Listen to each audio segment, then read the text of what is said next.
Shalom saudara-saudara, selamat pagi semuanya. Pertama-tama saya mengucapkan terima kasih diundang untuk khotbah di tengah-tengah saudara. Mungkin kalau ada yang belum kenal, saya namanya Henoh, dari Kiwon, Mriki Mawon. Gitu. Ya, kita tidak jauh, dekat saja, dan sudah bertetangga entah berapa tahun, 20 tahunan ya Pak ya, 20 tahunan. Kita membangun hubungan yang baik, saling mengasihi satu dengan yang lain. Nah hari ini saya mau menyampaikan firman Tuhan mengenai iman dan ketaatan 10 orang kusta. Kita baca dalam Lukas 17 ayat 11 sampai ayat yang ke-19. Lukas 17 ayat 11 sampai ayat yang ke-19.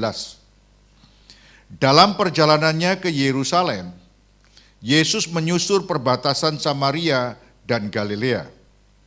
Ketika ia memasuki suatu desa, datanglah 10 orang kusta menemui dia. Mereka tinggal berdiri agak jauh dan berteriak, "Yesus, Guru, kasihanilah kami." Lalu ia memandang mereka dan berkata, "Pergilah, perlihatkanlah dirimu kepada imam-imam." Dan sementara mereka pergi di tengah jalan, mereka menjadi tahir. Seorang dari mereka ketika melihat bahwa ia telah sembuh, kembali sambil memuliakan Allah dengan suara nyaring. Lalu tersungkur di depan kaki Yesus dan mengucap syukur kepadanya. Orang itu adalah seorang Samaria. Lalu Yesus berkata, "Bukankah ke-10 tadi semuanya telah menjadi tahir? Tidak adakah di antara mereka yang kembali untuk memuliakan Allah selain daripada ini?" Lalu ia berkata kepada orang itu, "Berdirilah dan pergilah, imanmu telah menyelamatkan engkau." Saudara-saudara, saya tidak tahu sudah berapa puluh kali saudara mendengarkan firman Tuhan ini. Mungkin sebelum saya baca, saudara sudah hafal. Dan mungkin saudara sudah tahu poin-poin khotbahnya apa. Tapi izinkan Roh Kudus bekerja dan memberikan kita penerangan di hati kita pada siang hari ini. Yang perlu kita tanyakan adalah, mengapa Yesus bertanya, di manakah yang 9 orang tadi yang sudah disembuhkan? Ada 10 orang kusta, berdiri agak jauh karena memang ada aturan tidak boleh dekat orang kusta dengan orang sehat. Lalu mereka bilang, supaya dapat belas kasihan Yesus, "Guru, berikan belas kasihan kepada kami." Lalu Tuhan bilang, "Pergilah, perlihatkanlah dirimu kepada imam." Lalu waktu di tengah jalan, satu orang itu lihat, wah saya sudah sembuh. Lalu balik kembali memuliakan Allah, tersungkur berterima kasih kepada Tuhan Yesus. Lalu Tuhan Yesus itu bilang begini, "Di manakah yang 9 orang yang sudah disembuhkan itu?" Bagi saya ini pertanyaan yang sangat serius dan juga menurut saya ini pertanyaan yang aneh. Mengapa Yesus menanyakan mana yang 9 orang yang sudah disembuhkan? Apa maksudnya pertanyaan Yesus? Kalau menurut saudara kemana yang 9 orang itu? Ke Pasar Atom? Atau ke TP? Ayo. Hah? Ke imam? Lah iya, sudah tahu harus ke imam. Kok ditanya lagi, mana yang 9? Nah bagi saudara, apakah tidak menimbulkan sebuah pertanyaan? Tadi disuruh ke imam. Sekarang kok ditanya, mana yang 9? Halo? Nah pelajaran apa yang mau disampaikan melalui kebenaran firman Tuhan ini? Sebab seolah-olah yang 9 salah, yang benar 1. Coba saudara sendiri yang memberikan penjelasan. Mana yang lebih taat? Yang 9 orang atau yang 1 ini? Sebab berdasarkan firman Tuhan, Tuhan kan bilang, pergilah kepada imam. Mereka berjalan ke imam, taat bukan? Lalu yang kembali berapa? 1. Sudah ke imam belum? Belum. Lalu Tuhan bilang, mana yang 9? Sepertinya yang 9 salah, yang betul 1. Hah? Sebetulnya yang mana yang betul? Mana yang taat? Pernah nggak saudara memikirkan itu? Kan biasanya kita langsung telan dan kita menganggap sudah ngerti semuanya kan?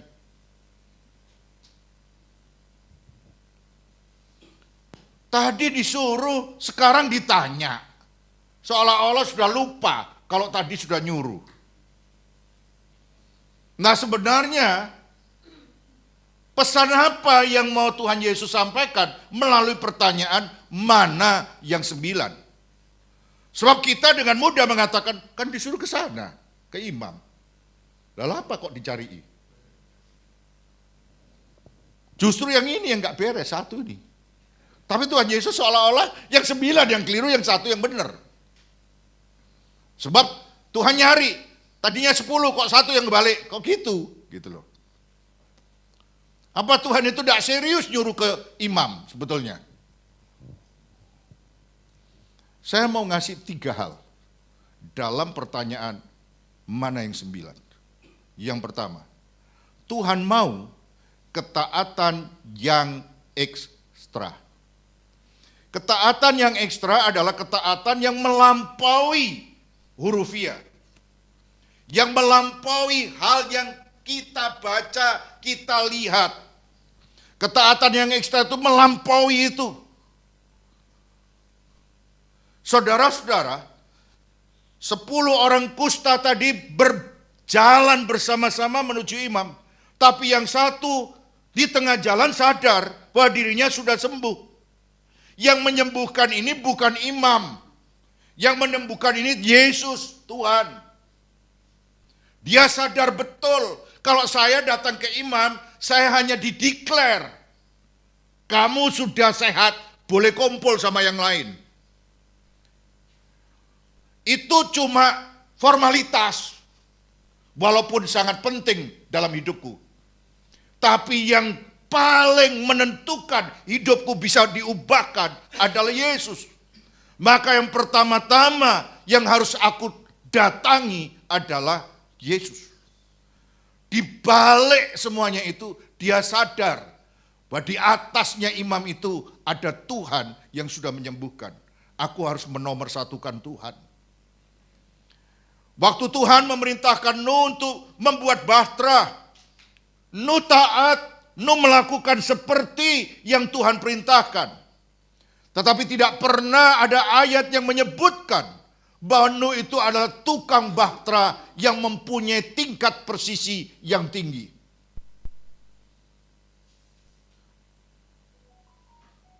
Tidak ada satupun ayat yang mengatakan kalau mau bikin bahtera ukurannya tepat, datang sama Nuh. Berapa panjangnya, berapa tingginya, berapa lebarnya, enggak meleset belas. Coba sudah lihat Kejadian 6 ayat 22. Lalu Nuh melakukan semuanya itu. Tepat seperti yang diperintahkan Allah kepadanya. Demikianlah dilakukannya. Nah kalau tepat seperti yang diperintahkan Allah, tidak ada kurang, tidak ada lebihnya, berarti tepat sekali. Harusnya dia bilang, ini tukang bahtera nomor 1 di dunia. Enggak meleset, belas, sak milia enggak gitu. Tapi Alkitab mengatakan bahwa Nuh dicatat di Alkitab sebagai pemberita kebenaran. Mari saya ajak saudara untuk menemukan ayatnya. 2 Petrus 2 ayat yang kelima. Dan jikalau Allah tidak menyayangkan dunia purba, maksudnya di zamannya Nuh, tetapi hanya menyelamatkan Nuh, pemberita kebenaran itu, dengan 7 orang lain, ketika ia mendatangkan air bah atas dunia orang-orang yang fasik. Kenapa Alkitab tidak menyebutkan bahwa Nuh itu adalah pembuat bahtera yang sangat istimewa, Dia ini excellent, tidak cuma mahir, hebat dia tuh. Tapi Alkitab mengatakan dia itu pemberita kebenaran. Kenapa? Sebab rupanya di balik mengerjakan itu sebagai perintah hitam di atas putih, dia tahu maksudnya Allah bahwa orang harus bertobat. Masyarakat di zamannya harus terima Tuhan dan mau berbalik kepada kebenaran. Itu sebabnya Nuh bukan cuma sekedar membuat bahtera, taat, tapi dia melampaui. Gak disuruh, tapi dikerjakan. Ketaatan yang ekstra, melampaui. Dia beritakan kebenaran kepada masyarakat, kepada manusia pada zaman itu, supaya bertobat. Saudara-saudara, dalam berhadapan dengan hukum Taurat, kita dihadapkan sebuah ketaatan, jangan membunuh, jangan mencuri, jangan berzina, jangan berdusta, dan lain sebagainya. Kenapa Tuhan bilang kepada orang muda yang telah melakukan semuanya itu, masih ada yang kurang kamu? Tuhan mau ketaatan yang ekstra. Walaupun tidak diperintahkan, kamu harus paham di balik semuanya itu, kasihlah sesamamu manusia seperti engkau mengasihi dirimu sendiri. Kepada orang yang miskin, kamu harus menjual harta dan berbagi kepada mereka. Sebuah ketaatan yang ekstra, gak cuma hitam di atas putih. Hari-hari belakangan ini ada orang yang suka bilang begini, khususnya yang dari Papua itu, bilang, gak ada yang namanya perpuluhan lagi, gitu. Saya datangi orangnya, kita ngomong kok. Saya nggak ada waktu, dia bilang. Saya bilang, saya paling nggak setuju tuh. Sudah nggak pakai dasar kebenaran, ngomong sudah yang seolah-olah yang paling ngerti. Itu salah loh kok, saya bilang. Bahasa persepuluhan, Tuhan firman Tuhan bilang nggak batal kok. Dan tahukah kenapa perintah persepuluhan itu diadakan? Di balik itu supaya ada makanan di sana, supaya yang melayani kebutuhan, maintenance, semuanya bisa dilakukan. Saya tanya sama teman saya di Amerika sebagai gembala sidang di LA. Saya tanya, dia seorang pengajar lulusan S3 dari Claremont University. Saya tanya, kalau seandainya pelayanan nggak pakai perpuluhan gimana? Mandek, dia bilang. Mandek. Karena kolektor tok nggak mungkin bisa ngatasi kos. Sewanya berapa, dan lain sebagainya. Dan nanti kalau dikenakan lagi supaya urunan, belum tentu mau orang. Karena itu adalah kerjaan kita, dipikir, cari-cari. Tapi kalau firman Tuhan yang memerintahkan, itu bisa ditangani. Bisa diatasi. Jadi Tuhan itu mau ketaatan yang ekstra, bukan hitam di atas putihnya saja. Di balik itu, apakah engkau paham bahwa di balik itu kita perlu melakukannya? Yang kedua, ketika Tuhan tanya, mana yang 9? Permisi tanya ya, Tuhan itu tanya sama siapa? Mari kita buat reka ulang. Ini kan orang hukum, jadi kita buat reka ulang. Hah? Ya. Sebenarnya pada waktu itu ada berapa yang ada di sana? Hah? Enggak, yang sudah itu loh, sudah berangkat 10 itu loh, terus balik lagi 1. Sebetulnya ada berapa? Berapa kelompok yang ada di sana? Yang pertama, Yesus. Yang kedua, 1 orang, jelas. Tapi ada kelompok yang nggak pernah saudara perhitungkan. Followernya Yesus. Halo? Follower ikut terus loh. Ngintil. Juru kentil. Pengintilan. Follower. Nah, Waktu Tuhan Yesus nyuruh, follower ada nggak? Waktu sekarang satu orang balik, follower ada nggak? Siapa? Murid-murid dan ya lain-lainnya, ya pengikutnya.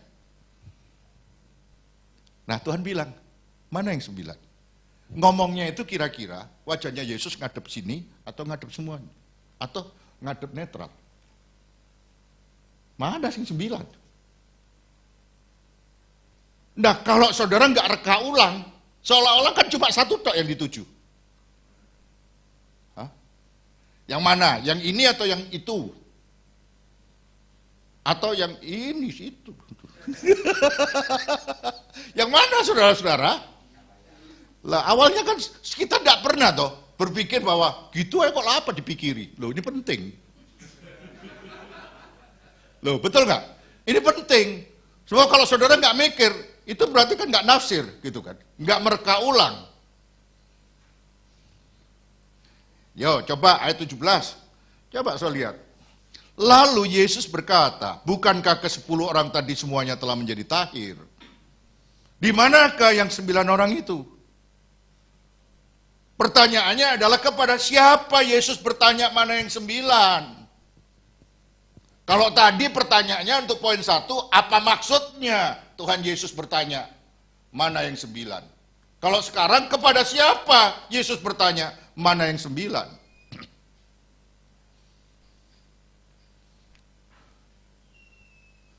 Apa Yesus cuma mau ngomong sama yang satu aja? Tidak tanya sama yang lain. Hah?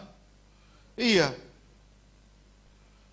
Yesus itu bertanya bukan cuma kepada yang satu, kepada yang semua yang ada di situ. Mana yang 9? Maksudnya apa? Kalau cuma satu yang balik, yang 9 itu carian gitu. Betul nggak? Ini cuma satu yang kembali. Yesus memberikan tugas kepada murid-murid dan kepada orang Samaria yang kembali itu untuk mencari 9 orang yang lain supaya mereka juga datang kepada Yesus. Jangan cuma jadi pengikutku saja, kamu juga punya tugas untuk membawa kembali yang 9 itu. Dan kepada yang Samaria itu, kamu bukan cuma menerima kebaikan, kemurahan Tuhan, tapi juga pikirkan yang 9 lainnya yang belum ada di hadapanku. Saudara-saudara, pertanyaan Yesus itu mengingatkan kita bahwa pertanyaan untuk mencari yang lain selalu inisiatif berasal dari Tuhan. Waktu Adam dan Hawa jatuh dalam dosa, Tuhan bertanya, Adam, di manakah engkau? Apa dia nggak tahu? Adam sembunyi di mana? Apa dia tiba-tiba kehilangan kematahuannya? Allah mau mencari, berinisiatif bahwa jangan sampai ada orang jauh dari hadapannya. Semua harus ada. Waktu Kain dibunuh, Allah bertanya, di manakah adikmu? Dan ketika hari ini kita lihat ada 10 orang kusta disembuhkan dan hanya 1 yang berada di hadapan Allah, Tuhan cari mana yang lain. Cuma 1 yang memberikan respon terhadap kemurahan dan kebaikan Tuhan. Dan ayat 19 berkata begini. Lalu ia berkata kepada orang itu, berdirilah dan pergilah, imanmu telah menyelamatkan engkau. Kepada orang yang tahu kembali mengucap syukur kepada Tuhan, Tuhan perintahkan, pergilah, imanmu telah menyelamatkan engkau. Saudara-saudara, kata pergilah dalam perikop itu ada 2. Kata pergi yang pertama, menyuruh 10 orang kusta untuk pergi kepada imam. Tapi pergilah yang kedua ini punya pesan yang sangat tegas. Pergilah, imanmu telah menyelamatkan engkau. Pergi kemana? Pernah nggak saudara memikirkan, ini orang disuruh kemana? Ada dua tugas, saudara-saudara, yang diberikan Tuhan Yesus ketika dia berkata, pergilah. Yang pertama adalah dia harus menyelesaikan urusannya dengan imam. Sebab kalau dia nggak selesai dengan imam, maka masalah sosialnya jadi berantakan. Dia nggak bisa masuk ke kota, dia nggak bisa bergaul dengan keluarganya, dia nggak bisa bersosialisasi dengan masyarakat. Sebab yang bisa mendeklar kamu sehat, boleh kumpul lagi sama orang lain adalah imam. Jadi kata pergilah kemana? Dia datang ke imam. Tapi yang kedua, ada makna di balik kata pergilah itu adalah supaya orang yang sudah sembuh itu pergi cari orang yang 9 yang belum datang kepada Tuhan Yesus. Kepada saudara-saudara semua yang sudah diselamatkan, saudara tidak cukup hanya hari Minggu datang kepada Tuhan dan nggak mikir yang lain. Mana yang lain? Ya dulu ada Pak, sekarang nggak ada. Mana yang lain?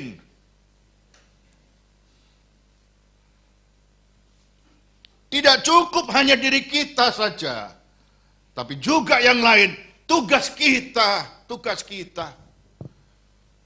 Jangan hanya mendengar, tapi do something. Pergilah, cari yang 9. Kepada orang Samaria itu ada 2 tugas. Yang pertama, pergi kepada imam. Dan yang kedua, cari yang lain. Dan kepada follower, kamu jangan follow. Ini tugasmu untuk mencari yang hilang itu, 9 orang itu. Saya berdoa, supaya tidak ada di antara kita yang cuma merasa cukup berhenti di kita. Karena Tuhan sudah baik, Tuhan tolong, Tuhan selamatkan, Tuhan telah pelihara kita. Ingat 9 orang yang lain. Mereka harus ketemu dengan Yesus. Yang ketiga, terakhir. Tuhan mau yang mengalami kebaikan mengucap syukur. Ayat 15 dan 16. Seorang dari mereka ketika melihat bahwa ia telah sembuh, kembali sambil memuliakan Allah dengan suara nyaring. Lalu tersungkur di depan kaki Yesus dan mengucap syukur kepadanya. Orang itu adalah seorang Samaria.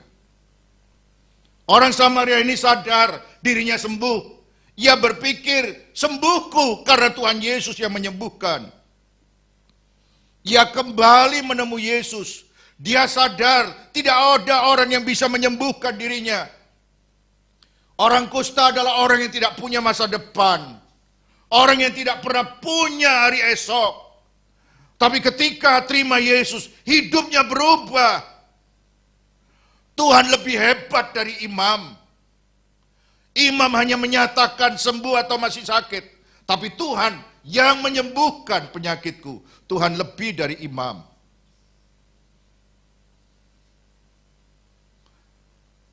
Saudara-saudara, dicari orang yang tahu berterima kasih. Dari 10 yang kembali 1. Artinya, orang yang tahu terima kasih itu cuma 10%. Orang yang diberkati banyak, 100% semuanya. Yang tahu terima kasih 10%. Saudara termasuk yang 10 atau yang 90%. Saya suka ngomong sama anak saya kalau di mobil. Kalian itu harus terima kasih sama Tuhan. Kalau sekolah, seragammu tidak robek, semuanya seragam yang baik. Kalau makan, kamu makan yang tidak pernah downgrade. Selalu ada makanan di meja makan. Kalau bayar uang sekolah, tidak ada satupun kamu yang telat. Selalu ada. Bapakmu ini pendeta gereja Cili, saya bilang. Dan kalau kamu dicukupi, itu anugerah Tuhan. Bapakmu tidak punya ceperan. Dia bukan kontraktor. Dia bukan supplier. Dia cuma pendeta. Titik. Kamu harus terima kasih sama Tuhan. hidup ini kemurahan Tuhan. Bayangkan kalau kamu waktunya COVID, semua orang di rumah, gereja tutup. Kita itu juga nggak tahu caranya gimana siaran. Kita siaran seadanya, HP dipakai, terus ngomong gitu aja, lalu tayang, kirim ke jemaat. Nggak ngebayang kan, Tuhan pelihara 2 tahun. Justru di 2 tahun, Tuhan itu juga berkati. Gereja kita yang tadinya itu LED-nya burek-burek. Apa ya, yang pakai itu apa namanya? Proyektor, iya. Wis burek, kan gampang burek tuh, gampang buram. Sekarang Tuhan ganti dengan LED. Tuhan kasih TV yang besar-besar. Kita dikasih Tuhan, diberkati Tuhan dengan multimedia yang digital. Kita bilang, ini semua ini kalau nggak dari Tuhan nggak ada. Bapakmu itu bukan orang top di dunia. Kalau ada orang nyumbang gereja besar, itu wajar, gerejanya besar. Gerejamu itu loh, cilik, nyelempit lagi. Pernah ada pendeta saya undang. Lalu ditanya sama temannya, Pak, pelayan ini, hari ini pelayanan di mana Pak? Ngobrol di Facebook. Pas saya ngeliat gitu, dia waktunya datang kok gak datang. Mbok iki gone rimbandi gitu. Langsung saya balas, kan saya sudah kasih Pak di Google Map. Saya kasih Sherlock-nya. Langsung di-delete sama dia statusnya.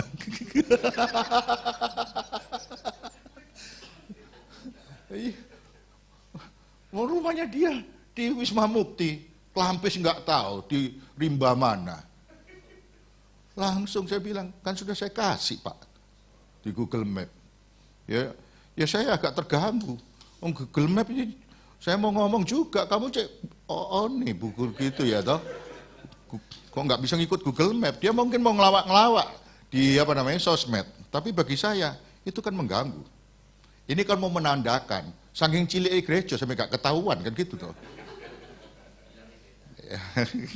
Nah, saya bilang, bapakmu ini orang sederhana.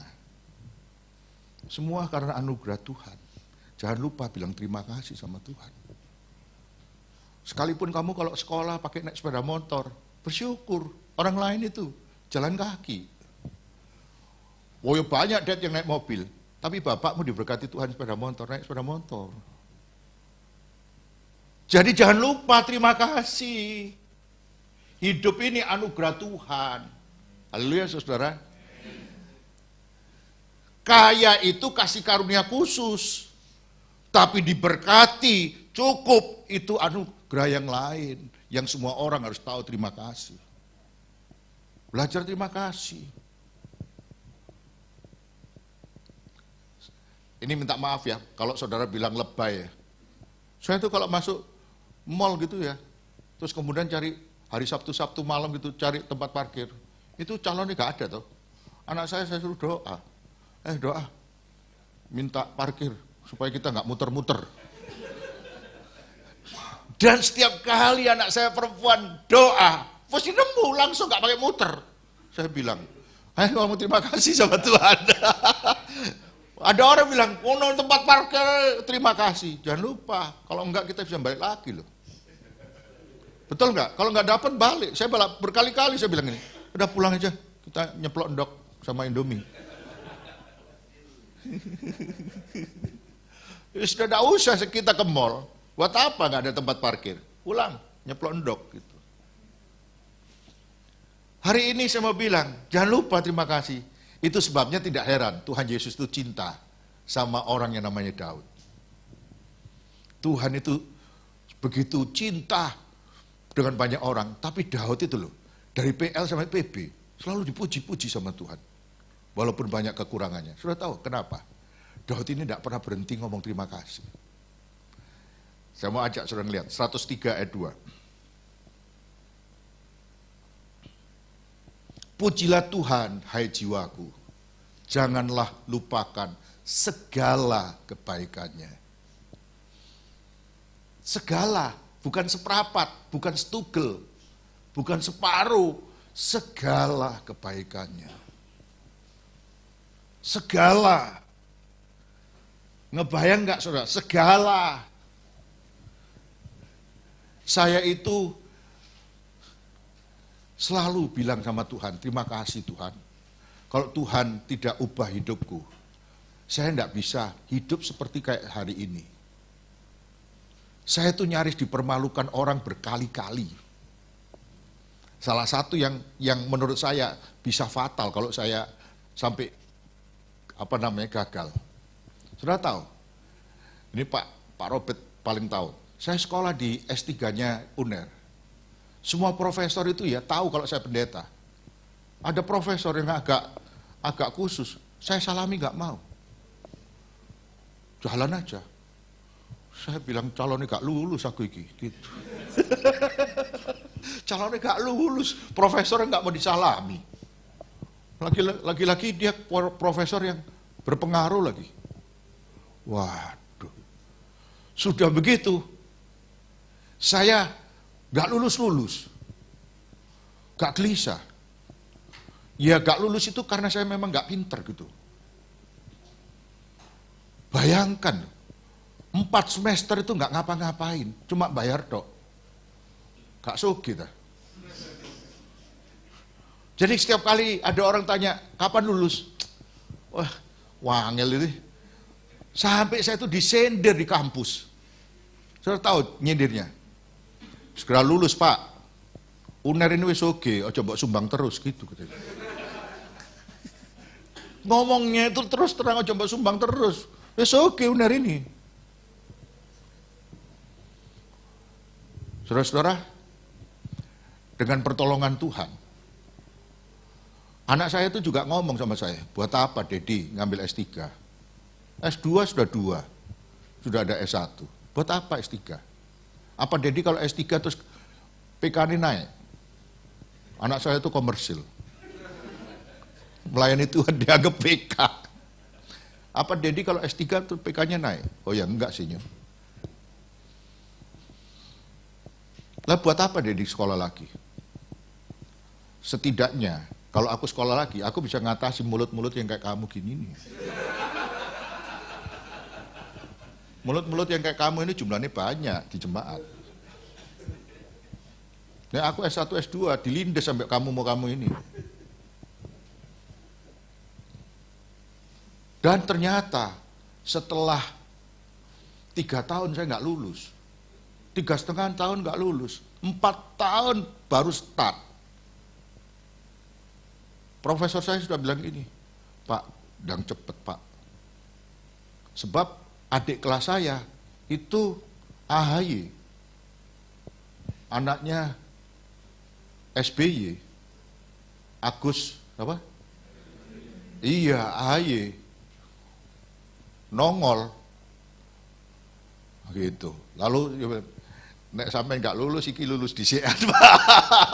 Saya jadi agak gelisah, tambah katanya ojo nyumbang terus, bisa di sama ini yang barusan lu masuk. Saya sampai nangis sama Tuhan. Tuhan bawa kasih belas kasihan. Kalau saya sampai nanti nggak lulus, cuma dikasih surat 1 lembar pernah sekolah di UNER S3. Jadi UNER itu memberikan surat, bukan DO. Pernah sekolah di UNER S3. Kira-kira menurut saudara berguna nggak surat itu? Itu sudah ada, yang beberapa teman yang dapat itu sudah pernah sekolah di UNER S3. Gak lulus. 7 tahun gak lulus. Jadi DO-nya itu 7 tahun, 14 semester. Nah saya itu sudah 8 semester, gak lulus. Dan ini bisa menjadi teladan yang tidak baik buat anak saya yang ngambil S2. Anak saya akan bilang, oh Dede nggak lulus-lulus kok nyuruh aku sekolah terus gitu. Dan anugerah Tuhan 9 semester lulus. Kalau saya lulusnya 8 semester, saya cum laude. Karena lulusnya 9 semester, lewat dari 8 semester nggak lulus cum laude. Padahal walaupun saya itu nggak terlalu pinter, IPK saya itu cuma 3,97. Nggak pinter-pinter nemen. Cuma nggak bisa cum laude. Karena 9 semester. Waktu lulus gak kumlot aja saya bilang, untung lulus, untung. Sudah calonnya gak lulus iki sampai 7 tahun. Dan saya bersyukur sama Tuhan. Tuhan terima kasih ya. Kamsia Tuhan. Diberkati lulus. Nanyo isine nek gak lulus. Dapat surat pernah sekolah S3. Dan anugerah Tuhan ternyata disertasi saya dijadikan rujukan oleh banyak adik-adik kelas. Bagaimana caranya menyelesaikan sebuah kasus. Dan profesornya bilang, cuntun kopek Pak Heno ai gitu.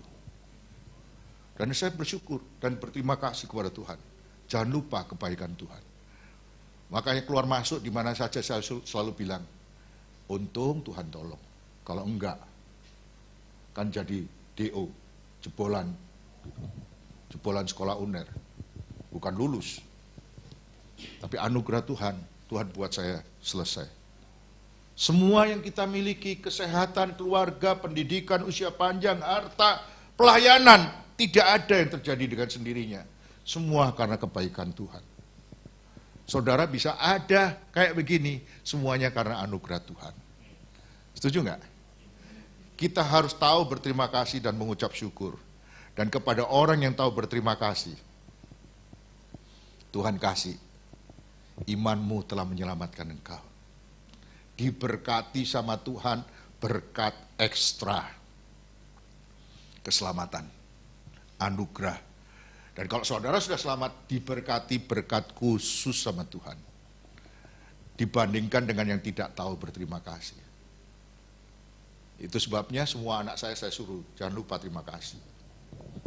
Kalau malam kumpul, bilang terima kasih 1 hari dipelihara Tuhan. Jangan lupa berdoa, bilang terima kasih. Saya cuma ngajari satu saja, jangan lupa bilang terima kasih sama Tuhan. Saudara-saudara, saya mau kasih contoh terakhir. Permisi ya. Kalau kita nyekolahkan anak, itu kan kewajiban kita toh. Betul nggak? Hah? Pernah nggak saudara mendengarkan? Ada anak dapat pengumuman lulus sekolah. Lalu kemudian saudara pulang, anak saudara pulang lalu nunjukkan. Ma aku lulus, pa aku lulus. Saudara kan ikut seneng toh? Sudah cukup lulus saja. Tapi coba pertimbangkan, kalau anak itu lulus, lalu kemudian memeluk saudara, lalu BCI, mah kamsia ya, pah terima kasih ya di sekolah. No. Aku belum bisa balas papa dan mama, terima kasih ya. Saya mau tanya, gimana respon saudara sebagai papa dan mama ketika ada anak memeluk dan bilang, terima kasih ya pak, terima kasih ya ma. Aku sudah di sekolah, no.